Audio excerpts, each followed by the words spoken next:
Сонцгоно та бүхэн бүгддний өдрийн мэндийг хүргэе. Ингээд Philosophy podcast-ийн ээлжид нэгэн дугаар та бүхэнд хүрэхэд бэлэн боллоо. За бүгдээрээ энэ удаагийн дугаарт Японы нийгмийн нэр зүтгэлтэн Нитабе Иназогийн 1899 онд бичсэн Bushido буюу Япон үндэстний ёс зүйн цогт бүтээлийн талаар хамтдаа ярилцах болно. За ингээд та монгол хэл дээр гарсан философийн бүх бүтээлүүдийг нэг дороос авахыг хүсэх юм бол Багшийн дээдийн замын урд байрлах UBS центрийн 11 давхурт 1115-д байрших философи номын лгүүрээр зочлоорой гэж хэлмээр байна. За мөн англи хэл дээрх номууд ч гэсэн энд ирсэн байгаа шүү. Бүгдээрээ номынхаа агуулга руу шууд орцгоё.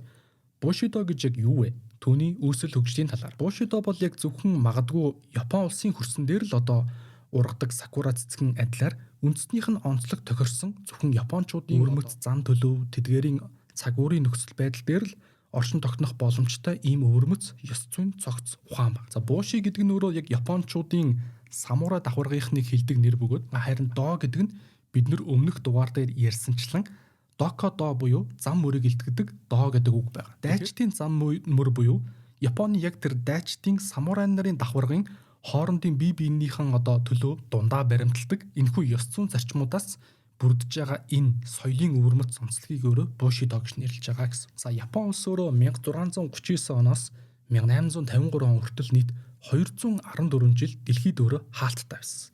За яг энэ үед Япон улсын гадаад харилцаа худалдаа маш хатуу хязгаарлагдмал байснаас болоод Сакоку буюу хаалттай улс гэж Японыг одоо нэрлэдэг байсан байна. Яг энэ үед одоо цэргийн эрхт ёс буюу тийм ээ феодалын нийгэм одоо тогтож исэн бөгөөд феодалын одоо жишээ нь тухайн нэг язгууртан ноёд хаад хоорондоо самурай гэдэг тэрхүү туслах цэргүүдийнхэн тусламжтайгаар бие биенээсээ илүү хүчтэй юу эсвэл одоо эрх мэдлийнхэн хэр хэмжээг авч ярилцдаг. Удамд амьдсан язгууртнуудаас нь гадна одоо ийм бие даасан хамгийн нөлөөтэй том нийгмийн давхарга нь бол яг энэ самурай нарын гэж нэрлэдэг байгаа Буши нарын давхарга байсан. Яг тухайн үедээ хамгийн одоо хүчтэй нөлөөтэй тэр Буши нарын давхаргын голдоо бие биенийхэн хооронд баримталж байгаа тэр их ёс зүйн зарчим нь хүндлэгдэж хүлээн зөвшөөрөгдөд нийгмийн бусад давхаргууд руу нэвчиж шингэснээрээ энэ Bushido гэдэг өөрөө үндэсний хэмжээний юм ёс зүйн цогц гарч ирсэн болж таарж байгаа. Одоо магадгүй феодалын нийгэм байхгүй, тухайн тэр самурай нарын нийгэм байхгүй болсон ч гэсэн өнөөдөр ингээ Японы одоо ард түмний хоорондын харилцаа ёс зүйн гүнд нь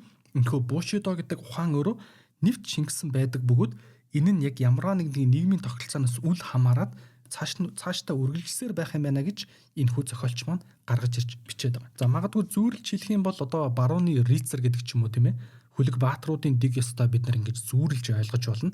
Гэхдээ дан ганц яг юм хүлэг баатрууд болоод дайны агуулгаас нь аваад үзэхлээр их ядмаг болоод ир чинь Bushido гэдэг нь энээс өргөн хүрээний ойлголт шүү гэдгийг битгий мартаарай гэж хэлж байгаа. Bushido төвлийг хэн гаргаад ирч вэ те? Энэ их сонирхолтой.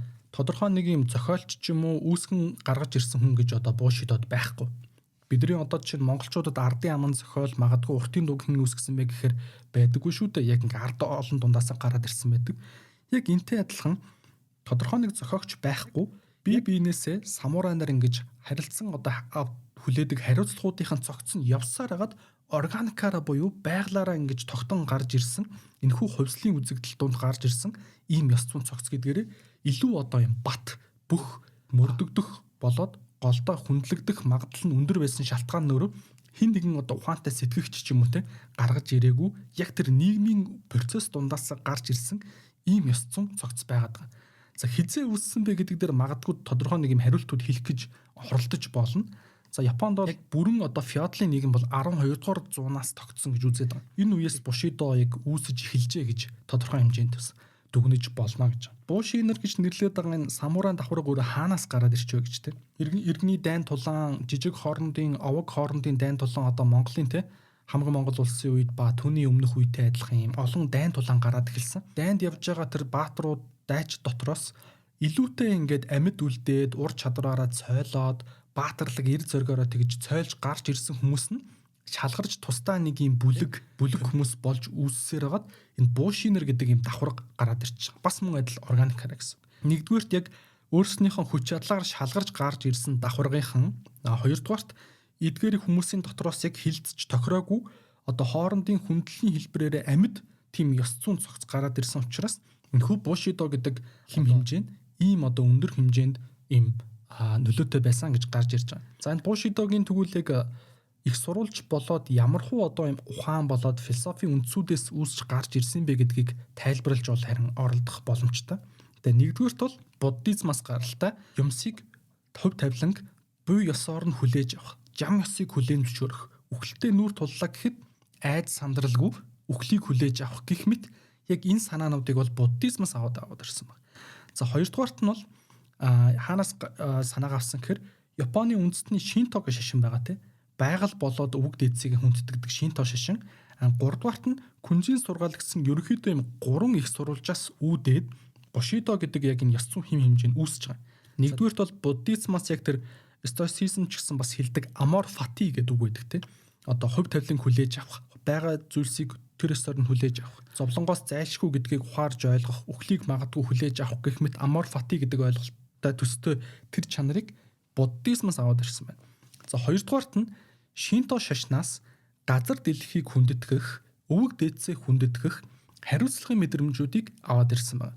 За энэ Шинто шашны яг энэ хэсгүүд их сонирхолтой санагдсан. Тэгээ юу юм бэ гэхээр Шинто шашны яг ийм мөргөлийн одоо жижиг сүм хэлбэртэй ийм дугнууд байгаа. Одоо гудамд ч юм уу уулын одоо бэлд байж идэг. Шинто шашны яг тэр мөргөлийн шүтээний хойморт байгаа тэр гол объект нь өөр юу байдаг вэ гэхээр дугуй хэлбэртэй толь байгаа. Дугуй хэлбэртэй толь. За энэ толин дээр хүн мөргөл үлдэхдээ өөрөө өөрийнх нь царайг харна. Өөрөө өөрийнх нь царайг хараад хүн өөрөө өөрийгөө танин мэдэх буюу яг тэр грекийн сэтгэгчний ярьдаг байсан хамгийн одоо жишээ нь мэрэгэн ухааны дээд бол өөрөө өөрийгөө танин мэдэх юм а гэдэгтэй адилхан процесс айгүй сонирхолтой энэ Шинто шашны тэр мөргөлийн хойморт байгаа толин дээр хүн өөрөө өөрийнх нь царайг тусгаж хараад явагддаг байсан байна. Өөрөө өөрийгөө ухаарах, өөрөө өөрийгөө таньж мэдэх, өөрөө өөртөө одоо чинь мэдээтэй байх гэдэг агуулгын хэсэг хоёрдугаар том их сурвалж нь болоод ороод ирж байгаа. За энэ дээр их сонирхолтой зүгээр жишээ дуртахад Монголын бөө мөргөл дээр одоо толь гэдэг зүйл байдаг штэ тий одоо ингэртэй зүүдэг. Тэгэнгүүт тэр толь гэдэг зүйл нь өөрөө яг ингээд одоо хар муугаас хамгаалдаг гэдэг ч юм хар муугаас ирж байгаа зүйлийг цааш нь ойлгож явуулдаг гэж үздэг. Гэтэл яг Шинто шашинд болоод ирэнгүүт энэ нь өөрөө мөргөл үлдчихэж байгаа хүн өөрөө өөрийгөө харж толинд харах гэдэг тэр санаад явчихж байгаа байхгүй. Тэгэхээр бид нар магадгүй яг тэр агуулгаар нь Монголын зан заншил дээр хэрэглэгддэг байжгаад тодорхой хэмжээний цаг хугацааны одоо чинь өнгөрсний дараа яагаад гэдгийг нь тайлбарлахаа болж чадсан хэсгээс эхлээд бид нар одоо утга агуулгыг нь мартсан биш үстэй гэдэг тийм санаа бас явсан. Гэхдээ энэ дөр бол би баталгаатай хэлж мэдэхгүй байна. За 3 дугаарт нь бол яалтчгүй Күнзийн сургаал. За Күнз дээр ахан дүүс бие бинийгээ хүндэтгэж бие биенийхээ өмнө хариуцлага хүлээх, эхнэр нөхөр хоёр бие бинийгээ хүндэтгэх, хаан цэрэг хоёр эцэг хүү гэх мэт юм харилцааны дэг ёс бие биенийхээ өмнө хүлээх тэрхүү үүргүүдийг тодорхойлж өгсөн байдаг. Яг энэ хэсгийг өөрөө Бушидо ёс одоо эзэн ноёндоо зүтгэх тэрхүү самурай дайчны сүсэг бишрэл. За хаан ноёндоо зүтгэх бусад язгууртан ноёдынх нь хандлага. Нөхрийнхөө одоо үйл хэрэгт нэгэн цул болж явж байгаа гэр бүл бөгөөд эхнэрийнх нь одоо хандлага гэх мэт болж ингэж суурьсан байна. Тэгэхээр ерөөхдөө 3 ийм их сурвалжтайгаар энэхүү ёс зүйн ухаан одоо төлөвчин бий болжээ гэж. За бүгдээрээ тэгвэл шууд Бушидо гэдэг энэхүү ёс зүйн хэм хэмжээнд агуулгаддаг үндсэн 7 зарчмын агуулга руу шууд орцгоё. За Бушидо ёсны 1-р зарчим ги. Англиар бол integrity гэж хэлээд байгаа. Монголоор бол шудраг ариун чанар болоод зүй зохист ёс. Яг энэ ги гэдэг зарчмын хүрээнд бид нар юуг ойлгуул зохиолтой юм бэ гэхээр нийгэмд хувь хүн нийгэмдээ хүлээх үүрэг хариуцлагын мэдрэмжийн тухай. За өөрийнхөө оршихуйн хувьд өөрөө өөртөө хүлээх тэрхүү хариуцлага. Яг энэ Бушидо гэдэг нь ёсны өмнө өөрийнхөө хүлээх тэрхүү хариуцлагын мэдрэмжийг хэр зэрэг хүчтэй байлгах тухай яг энэ ги гэдэг ойлголт нь авч явж байгаа. Хоёр одоо жишээ нь худалдаачин байсан ч бие биендээ шудраг хандах. За эзэн ноёндоо шудраг ариун зүй зохист ёсны тэрхүү сэтгэлээр хандах гэх мэт ерөнхий одоо энэ англиар бол sense of duty буюу үүрэг хариуцлагын мэдрэмжтэй байх нь өөрөө 1-р зарчим байгаад байгаа. За одоо Японд бүрийн домгийн гири гэж одоо чөтгөр байдаг гэж ярьдаг. Тэр нь өөрөө яад юм гэхээр хүмүүсийг одоо энэ хариуцлагаа ухамсарлахгүй байгаа үүргээ умартаад байгаа хүмүүсийг алдаг одоо авч явдаг шийдэгдэг иймэрхүү чөтгөр байдгаа гэж хүртэл яригддаг байгаад байгаа. Тэгэхээр яг 1-р зарчим бол яг энэ ги буюу шудраг ариун байдлыг үүргийн мэдрэмжтэй байх гэдэг зарчим байна. За дараагийнх нь нэг сонирхолтой U буюу heroic courage те одоо англиар бол эрд зориг болон хатуужил төвчээр гэж байгаа. Эрд зориг өөрөө дангаараа яг эрхэм чанар буюу яг юм зарчим болж ерөөсө хизээч чаддгүй гинэ. Яагаад вэ гэхээр эрд зориг өөрөө ямар ч үед хизээч хамаагүй юуны ч төлөө гарч байгаа эрд зориг бол ерөөсө эрд зориг биш, тэнэглэлтэй. Одоо юунаас сайхан мэдэхгүй байгаа үе тэнэглэл гэсэн. За юуны төлд эрд зоригийг гарах гээд байна гэхээр одоо яг энэ 7 зарчим ингээд өмнөхтэйгөө уялдаад эхэлнэ. Түрүүний ярьсан үүргийн мэдрэмжтэй байх, үүргээ биелүүлэхдээ эрд зоригтой байх тухай гараад ирж байгаа гэсэн. Яг тэрхүү шудраг ариун чанарыгаас сахихад юунаас ч айхгүй байх буюу энэ дотор нөрөө үхэл ороод ирж байгаа юм тийм ээ. Бид нар одоо харакири гэдэг ч юм уу одоо өөрийгөө югүйтгэх ёсны талаар удахгүй ярина. За эрд зоригийн тухай ийм сэтгэл хөдлөм гайхалтай түүхүүдийг яг юм самурай гэр бүлийн ээж нар нь хүүхдүүдтэй илүүтэй уншиж өгч байдаг байсан юм байна л да. Тэгээ ингээд ийм баатарлаг түүхүүд ярьж өгөөд ирэнгүүт чинь жоох хүүхд мэдээж ингээ уйлах үе гарна штэ. Тэгэнгүүт уйлаад байгаа тэр хүүхдүүдийг ингээ загнадаг байсан гэж байгаа. Чи одоо яг юундаа уйлаад байгаа юм бэ те? Даны талбар дээр чи өөрөө ингээ гараа хөлөө тастуулчаад ингээ уйлаа сууж явах юм уу? За эсвэл чи өөрийгөө амиа югүйтгэх буюу харакири хийх одоо тэр цаг тулахад чи гэр бүлийнхаа болоод удмынхаа нэрийг гутаагаад ингээ уйлаа сууж явах юм гэх мэтэр хүүхдийг ингэж багаас нь асар хатуу өнөөгийн одоо жишээ нь барууны болоод хүмүүжлийн үүднээс хараад үзэх юм бол ямар амар хатуу юм бэ гэж бодогдох хүч боловч асар одоо ийм хүчтэйгэр хүүхдийг хатуужуулж зоригжуулдаг байсан байна.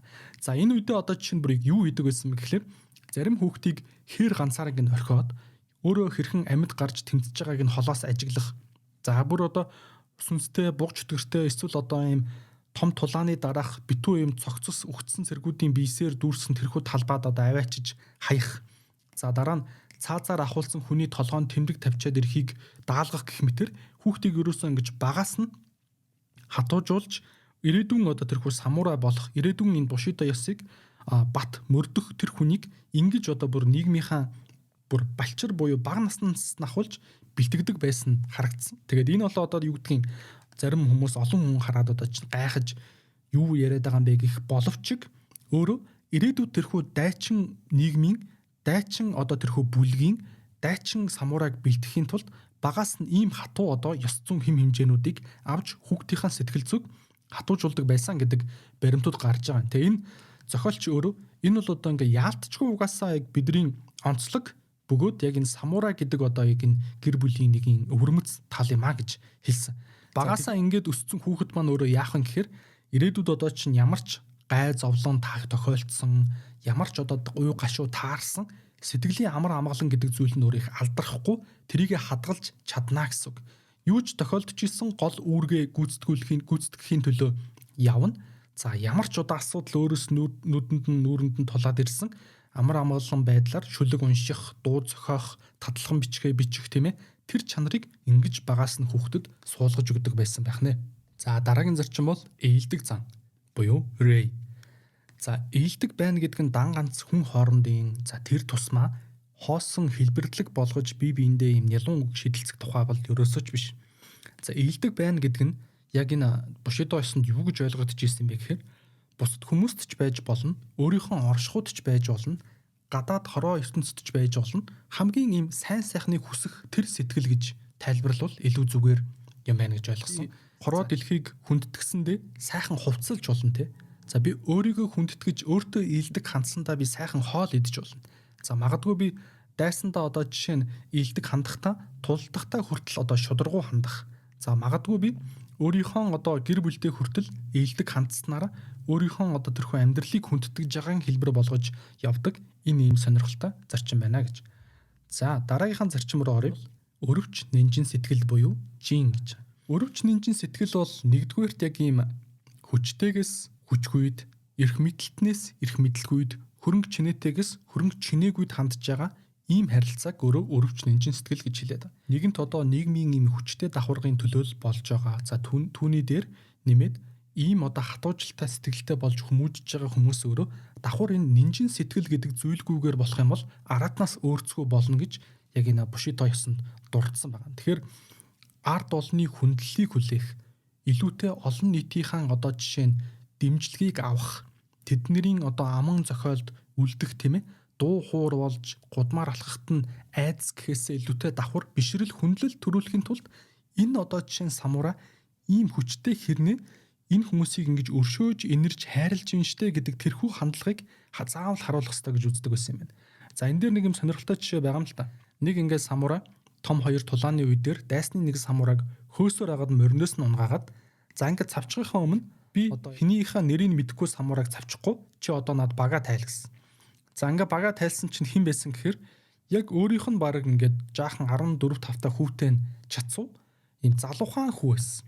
За ингээд нөгөө хөгшин самурай ч яасан гэхээр за би чамайг алахгүй чи одоо энэ чэнэс ингээд яв гэ те нинжин сэтгэл гаргаад 3 удаа гуйсан чи ингээд яваач гэд тэгсэн чинь нөгөө талаас нь нөгөө 15 та хүн юу гэсэн гэхээр би явахгүй. Миний одоо Бушидо ёсны нэр төр буюу honor гэдэг зарчмаа би хадгалнаа. Тийм учраас би зүхтаасан гэж амь зулбаж гуйхгүй. Тийм учраас намайг энэ зарчимдаа үнэнч байгааг минь одоо хүндэтгээд намайг яг одоо аал гэсэн. За ингээд нөгөө самурай алсан байгаа. Тэгвэл энэ одоо жишээ нь эхэндээ нинжин сэтгэл гэдэг тэр зарчмаач харууллаа. За нөгөө талаасаа нэр төр гэдэг зарчмыг хүртэл харуулж байгаа яг энэ хоорондын харилцаа нүрэн Бушидо гэдэг бичигдээгүй эсвэл яг ингээд чи зөрчсөн бол ингэнэ гэдэг тийм бичигдмэл хууль байхгүй мөртлөө яаж энэ одоо давхаргынхны болоод яг Японы тухайн үеийн нийгмийн харилцаанд ийм том одоо хуулиас дээгүүрх бичигдээгүй юм зарчим болж исэн бэ гэдгийг харж болохоор байна гэж. Дараагийн зарчим бол нэр төр honor гэж байгаа юм те. За нэр төрөө хадгалж үлдэнэ гэдэг бол яг энэ самурай болоод яг буши нарын хамгийн бүр гол зүйл нь байгаад. За нэр төрийг хадгална гэж яг юу гэсэн үг юм бэ гэдвэл ингээд жоохон бодоод үзье л да тий. Төрөний яриад байгаа яг энэ шудраг ариун чанар, нинжин сэтгэл гэх мэт Бушидог энэ зарчмынхаа бусад одоо тэр чанаруудыг цаг хугацааны эрхэнд хадгалж үлдсээр байгаа тэр процесс өөрөө нэр төрийг өөрөө хадгалж байгаа гэж. Зарчмаасаа ухарсан үед өөрөө нэр төр унтран тийм ээ. Одоо монголчууд ч гэсэн ярьдаг нэр хугарахаар яс сугар гэх мэт хэлдэг. Тэгэхээр нэр төр бол ерөөсөө ямар нэг эд мөнгө, ямар нэг одоо жишээ нь эрх мэдлээс илүүтэй хамгийн одоо ингэж нандинж өөртөө авч явдаг тэр зүйл нь байсан ба. Нэр төрөө хадгалаад дуусч байвал үхэл нь хүртэл өөрөө нэр төртөө байх ёстой буюу өөрийнхөө амийг югүтгэх буюу харакири өвлдөж амиа югүтгдэг те. Энэ ч гэсэн өөр яг энэ нэр төр гэдэг энэ чанарыгаа эрхэмлж байгаагийн нэг тод жишээ болж байгаа. За нэр төртэй холбоотой нэг юм сонирхолтой жишээ яг ном дээр гардаг л та. Юу юм гэхээр барууны орнуудад ингээд ихнэрээ олон хүний нүдэн дээр инхрийлж үнсэлцэх нь одоо холгүй байдаг мөртлөө яг хөчгний ард бол ихнэртэй хүүтэн хүндээ хандаж хуурч мэхэлдэг. Харин Японд бол олны өмнө ихэртэйгээ хүүтэн хүндээ албархуу ханддаг боловч яг энэ бууши нар яадаг байсан бэ гэхээр хоёулахнаа буюу гэрте гэр орноо байгаа үедээ хамгийн дотн тэр хайр инхрийлэлээ гаргадаг байсан гэж. Тэгэхээр яг энэ ичих нүүртэй байх, санаа зовж чадна гэдэг нь өөрөө эрэгтэй эмэгтэй хүний алинд нь ч гэсэн хамгийн чухал чанар нь байсан гэж байгаа. Тэгэнгүүт бид нар одоо ингээд бодоод үзэхлээр ичих нүүр гэдэг зүйл асар их алга болоод байгаа мэт тийм ээ одоо санагддаг. Тэгэхээр яг нэр төртөө байна гэдгийн хамгийн одоо жишээ нь бас байлгадаг тэр чанар нь бол ичих нүүртэй байж ч хүн нэр төрөө хадгалдсан байна гэж гарч ирж байгаа. Дараагийн зарчим руу орно. Бодит үнэн болон чин үнэн гэж байгаа. Сэтгэл, хүсэл, бодол, үйлдэл, үг гэх мэт хүний одоо жишээ нь таны ингээд толгой дотор явагдаж байгаа, танаас гарч байгаа энэ бүхэн байна шүү дээ, тийм. Хоорондоо нэг шугамд байж та яг ингээд нэгэн бүхэллэг байгаа энэ чанарыг өөрөө Макото буюу чин үннээр амьдрч чадж гинэ гэж хэлэх гээд байна. Үйлдэж байгаа үйлэндээ хоёргүй сэтгэлээр хандах, хийж байгаа зүйлдээ хоёргүй сэтгэлээр үйлдэх, өөрийнхөө зүтгэж байгаа тэрхүү эзэн ноён болоод тэрхүү зарчимдаа чин үннээр хандах энэхүү ойлголтыг бол яг Макото гэдэг зарчмаар ойлгодог байжээ гэж. Тэгэхээр бууши нарын хувьд бүр айгүй сонирхолтой хоорондоо ингээ ярьсан үг болоод бууши нар бусад худалдаачин ч юм уу улс төрийнхөнтэй ингэж хилцэж байгаа тэр үг нь өөрөө гэрээний төвшөнд хүчинтэй байсан юм байна. За бүр ийм тохиолдлууд байгаа. Самурай хүнтэй цаасан гэрээ байгуулна гэдэг нь өөрөө тэр самурайг доромжилж ийн гэсэн үг. Яагаад тэгэхээр үгэндээ хүрч чадахгүй гэдгийг нь одоо илтгэж байгаа гэж үзээд доромжлол гэж үздэг байсан юм байна. Тэгэхээр яг энэ бууши нар бол одоо тамга байхгүй самурай нар одоо жишээ нь гар үсгээ зурхыг бол их тийм том доромжлол одоо зайлшгүй зурах ч юм уу тамга дарах шаардлагатай болж байгаа үедээ их тийм зарчмаасаа ухарж ийн намайг зарчмаа биелүүлж чадахгүй хэмжээний ийм одоо хэмжээнд авч үзэж гинэ гэж үздэг байсан байх нэ. Тэгэхээр нэг юм сонирхолтой зүйл хэлэхэд яг энэ бууши гэдэг байгаа энэ давхаргын өрөө ингэ арилжаа 8 хийдэггүй. Бид нар одоо өмнө мэдсэн Докодо дээр ярьсан Миямото Мусаши шүү дээ. Мусаши ч гэсэн одоо ингэ арилжаа 8 хийдэггүй байхгүй. Тэгэхээр яг энэ бууши нэр гэж нэрлээд байгаа энэ давхаргын хүмүүс бол ерөөсөө ингэ өөрснийхөө тэр зарчмууд руу анхаараад, тулааны урлаг руугаа анхаарад яг тэр феодлуудад зүтгээд байж ах нөр үндсэн өөрснийх нь ингээ амьдралын нэг хэсэг гэсэн үг. Яг ийм түүхэн баримтууд байгаа юм л та. Буушинаар одоо ингээд зарим нь магадгүй цагийн ирэхээр одоо 8 эрхлэх гэж оролцсон ч гэсэн ер нь чаддаггүй те. Яаж хүний одоо жишээ нь юу гэдгийг өөртөө ашигтай байдлаар юм хийж чаддаггүй. Яг ингээд цэвэр үнэнч шударгуу хандчих гадбайдаг болохоор ерөөсө бизнесийн салбарт их амжилтгүй байсан гэж. Тэгэхээр Японы нийгмийн давхаргын тухай дунд давхаргын хамгийн доод хэсэгт яг арилжаач худалдаачдыг ойлгодог байсан юм байгаа. Тэгээ энэ ер нь ингээ хизээ дуусчваа гэж те. Яг 1800 оны ихээр яг энэ Японы үндсэн одоо яг энэ самурайн давхарга буюу одоо феодлын ёс нуран унаад гадаадад хаалттай байсан тэр худалдаа арилжаа нээлттэй болоод бид нар одоо Last Samurai-гийн киногоор мэддэн шүү дээ. Одоо барууны ингээ буутай тэрхүү соёл орж ирээд ерөнхийдөө самурай нарын ноёрхлыг унгаагаад ингээ феодлын ёс унж байгаа. За ингээ унснаар ерөнхийдөө яг энэ Бушидо ёсны хуульчлагдсан гэдэг юм уу ингээд албан ёсны систем нуран унсан. Өнөөдрийг хүртэл бид нар одоо тэр систем нь алга болсон хэдий ч Японын удам хоорондын ах トゥ хоорондын үнэнч байдал энэ ёс зүйн хэм хэмжээ нь бол арилшгүй бүр ингээд одоо цусных нь өндөр болон цуснд нь шингэнэ гэдэг шиг те ийм хэмжээнд одоо авч яригдсан байна. За дараагийн зарчим бол чүү гэж байгаа. За урамшгүй сэтгэл буюу үнэнч байдал. Урамшгүй сэтгэл бол яг энэ феодлын нийгмийн гол тогтох суурь нь байсан гинэ. Яагаад вэ гэхээр тухайн дээр одоо хамжлага ард гэдэг ч юм уу одоо зүтгэж байгаа тэрхүү албатууд нь эзэн ноёнд үнэнч байж иж өөрөө яг энэ тогтолцоо өөрөө тогтож байгаа шүү дээ. За тэр үтгэл халаасны хулгайч нар хүртэл бие биендээ үнэнч хулгайч нарынхаа одоо чинь нэг овгорт ч юм уу те үнэнч ханддаг. За энэ үнэнч хандлагын тухай ярьж байгаа. Энд дээр нэг юм сонирхолтой хоёр жишээ дурдъя л да. Нэг эмэгтэй хүүтэй 10 настай хүүтэй тэгсэн чинь тэр эмэгтэйгийн өвөөгийнх нь зүтгэдэг байсан ноён нь нэг асуудалд орсон. Асуудалд орсон ноён нь бас яг ийм 10 настай хүүтэй. За тэр 10 настай хүүг нь хаанагааг нь одоо мэдээд дайснууд нь очиж алах гэж байгаа. Тэгсэн чинь аваачаад энэ эмэгтэй өөрийнхөө 10 настай хүүг өмнөөс нь өгөөд одоо адилхан царайт төстэй байсан болохоор нөгж алуулаад тэгээд нөгөө дайснууд нь эзэндээ энэ хүүг ингээ алчлаа толгойн нэн гэж таниулахад нь адилхан царайтай байсан учраас өөрийнхөө хүүг ингээ алуулаад явуулсан байгаа байхгүй. Ингээ өөрийнхөө хүүг алуулж явуулчаад юу гэж сүлд нь хэлж ийн гэхээр ингээд эцэг өвгдмийн тосолж исэн одоо энэ ноёнд ингээд өөрийнхөө хүүгийнхаа амиар өргөл болгосондоо би ингээд багталтай байна гэж хэлж байгаа байхгүй. Тэр ийм амар одоо хатуу те бидний одоо бол ингээд тоонд ч ормооргүй ийм хатуу хэмжээнд яг нь буушидо мөрдөгддөг байсны нэг жишээ байна. За хоёр дахь жишээ нь 47 Ронин гэх киног бид нар мэдэн те. Энэ ном дээр айгүй гоё Ронин гэдэг үгийг орчуулсан байсан. Хог самурай гэж орчуулсан байхгүй. Хог тайж гэдэг шиг хог самурайн түүх. Энэ 47 Ронины түүх ч гэсэн яг нөгөө эзэн ноён нь ингээд өөд болсон ч гэсэн түүнийхэн өшөөг авч чадахын төлөө яг энэ буушидо ёсны дагуу яаж одоо тууштай тэмцэж хэлсэндээ хүрж гарч чадсан бэ? Гарч чадаад дуусаад төдийгүй 47-ла баатарлагаар ахаад харакири хийж өөрснийхөө амийг югүтгэж байгаа тийм. За ингээд өнөөдөр яг энэ Японд 47 ронны хөшөө юугаар алдартай байдаг вэ гэхээр яг энэ чүү гэдэг зарчим болоод эхний бидэдийн одоо ярьсан ги гэдэг зарчим хоёрын хамгийн одоо бодит биелэл болгож одоо авч үздэг ийм зарчмууд байх нэ. Яг энэ амиа югүтгэх болоод нүшээ авах ёсны талаар товчхон өгүүлээ. Ёс журамтай байх, эрхэм чанартай байх англиар бол одоо virtue гэж нэрлэдэг байгаа. Яг энэ чанарыг ингээд хадгалж үлдэхэд бол үхлээс илүү эрхэм зүйл байгаад байгаа. Тэгэхээр өөрийнхөө ингээд үхлийг золиослоод үхэх нь бол хамаа байхгүй. Хамгийн үхлээс доор нэг зүйл байгаа нь яг энэ эрхэм чанараа уландаа гიშгэх. Өөрийнхөө яг нэр төрийг уландаа гიშгэх. Өөрийнхөө удмын болоод овгийнхоо нэр төрийг уландаа гიშгэх бол үхлээс долоон дээр үздэг байсан. Тийм учраас үхэхтэй хүртэл харакири хийж буюу өөрийнхөө яг тэр нэр төртөөгөр үхэж чадна гэдгээ харуулах нь өөрөө нэгдүгээрт байсан байгаад. За энэ дээр нэг юм сонирхолтой жишээ дурдъя. Аавынхаа өшөөг авах гэсэн юм хоёр ах トゥ хоёр байгаа. Нэг нь 15 настай, нөгөөх нь 11 настай. За ингээд зайлвал аавынхаа өшөөг авах гэж яваад нэг дайсан самурайхан гэрлүү орох гэж байгаад баригдсан. За ингээд баригдаад дуусаад хоёлоо ингээд баригдаж байгаа. За тэгсэн чинь ядж яхад нэг 8 настай дүүтэй за ингээд гуруулаа. Нөгөө дайсны самурай их одоо муухай гэх юм уу. Гэхдээ энэ буушидо ёсны дагуу бол ийм шийтгэл оноож байгаа. Та гуруулаа харакири хийж өөрийнхөө одоо тэр аавын нэр төрийг баталж өгөх тэр ялыг та нарт би өгье. Одоо боломжийг өгье гэж хэлж байгаа байхгүй. Та нар төсөөлөд үзтээ 8-тай, 11-тэй, 15-тай юм 3 хүүхэд ингээд ёслолын тэр тавцсан дээр харакири хийх гээд сууж байгаа.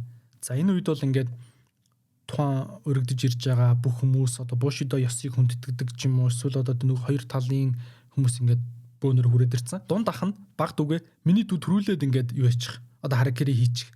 Тэгэх юм бол ах нь одоо нэг санаа зовоод эн чинь ингээд дутуу хийчих магадaltaй учраас ах нь ингээд харж ий гэсэн байна. Тэгсэн чинь 8 настай эрэгтэй дүү нь юу гэсэн хэрэг үгүй ахаа би та хоёр төрүүлээд хий. Би та хоёрыг харж байгаа дуурайгаа дижнэ надад бити санаа зов гэсэн. За ингээ хамгийн түрүүнд 15 настай ах нь хоёр дүүдээ зааж өгч байгаа байхгүй. Гидснийхаа зүүн тал руу хутгаа одоо тэр нэг богино хутга шиг сэлэн байгаа шүү дээ. Би нэрийг мэдэхгүй байна. Sorry. Тэр хутгаа ингээд дунд хэмжээндээ ортолно дүрээ. За ингээд дүрээд нэг амьсгаа аваад өөрийнхөө хамаг хүч чадлыг нэг дор цуглуулад аавыгаа бодоод нэр төрөө бодоод нэг хүчтэй баруун тал руугаа ингээд тултал нь явуул гэж.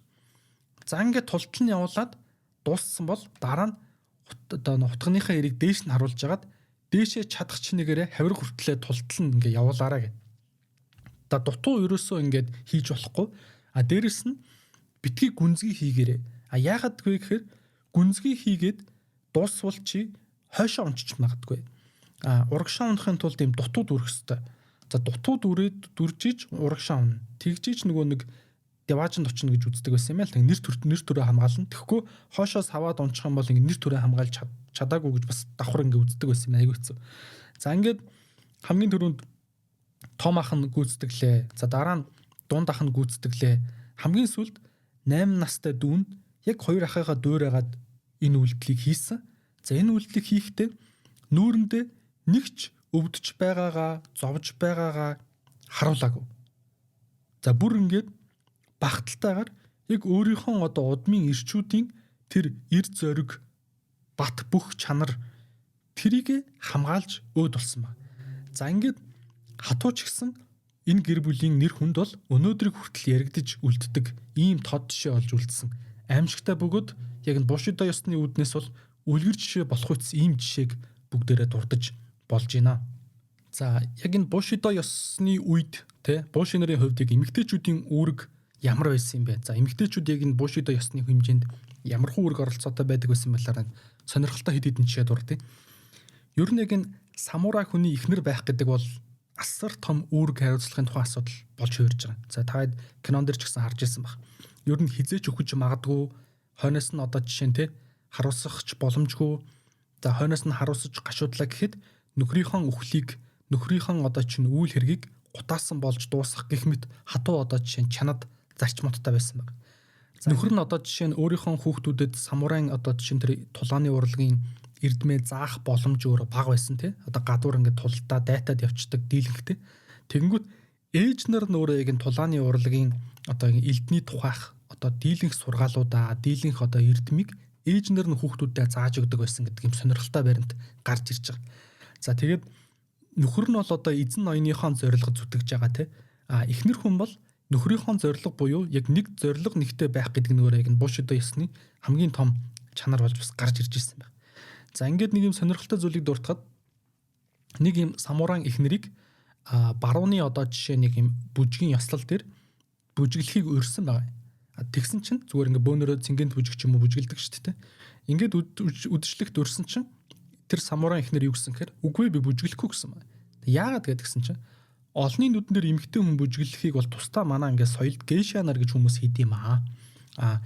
Яг ингээд бүхэл бүтэн самурай хүний эхнэр өөр хүмүүсийн нүдэн дээр бүжиглэн гэдэг бол өөр асар том гутам шиг бөгөөд гэр бүлийнхаа одоо тэр нэр нүрийг дордуулж байгаа гэж үздэг. Тэгэнгүүт эхнэрүүд нь ингээд тусдаа яг энэ гейша нараас тусдаа яг ийм бүжиглэх гэдэг ч юм уу дуулах гэдэг тэрхүү авьяас гэдэг юм уу те одоо ийм зүйлсийг нөхрүүдийнхаа өмнө бөгөөд яг гэр дотроо ингэж гаргадаг байсан гэдэг юм сонирхолтой баримтууд байгаа хгүй. Тэгэнгүүт яг тэр самурай нь бол ингээ өөрөө юм хатуу чанад зарчимтай байгаад шүү дээ. Гейша нарт орооцолдохгүй гэдэг ч юм уу. Тэгэнгүүт яг тэр одоо ийм хүндлэлтэй орон зай буюу гэр бүл дотроо л яг тэр нөхрөн шиг тэр одоо тэрхүү хайр халамжийн хэрэгцээг хангадаг.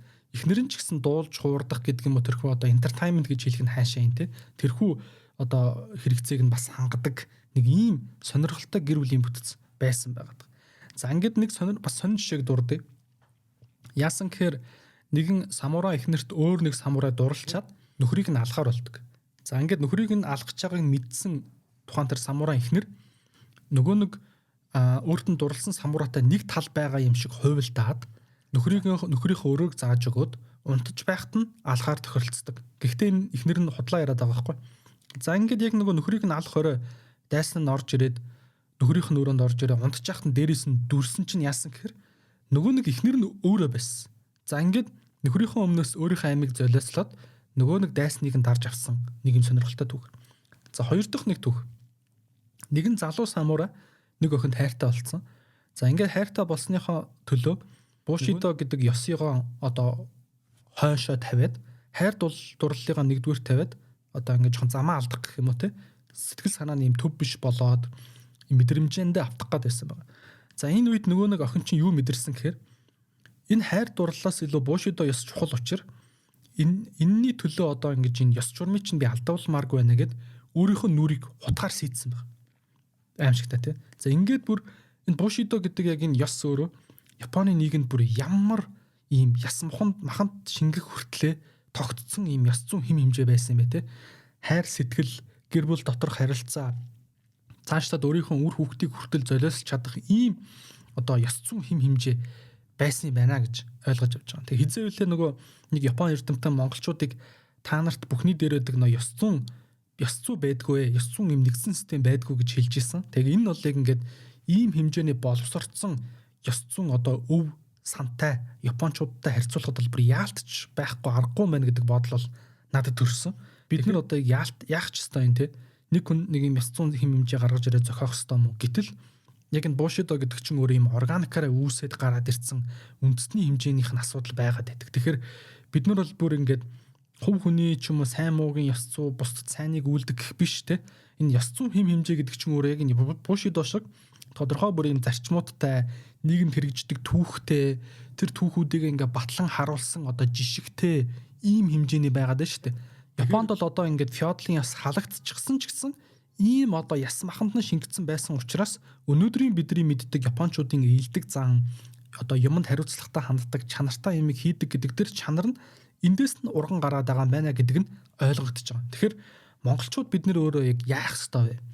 Одоо яг ийм яс зүүн хэм хэмжээг магадгүй хин нэгэн ухаантай хүмүүс гаргаж ирээд зохиох ёстой юу? Эсвэл ирээдүйд органикаараа буюу байгалаараа ямар нэгэн тохиолдлуудын яс зүүн хэм хэмжээ үүснэ гэдэгт итгэхгүй тийм ээ.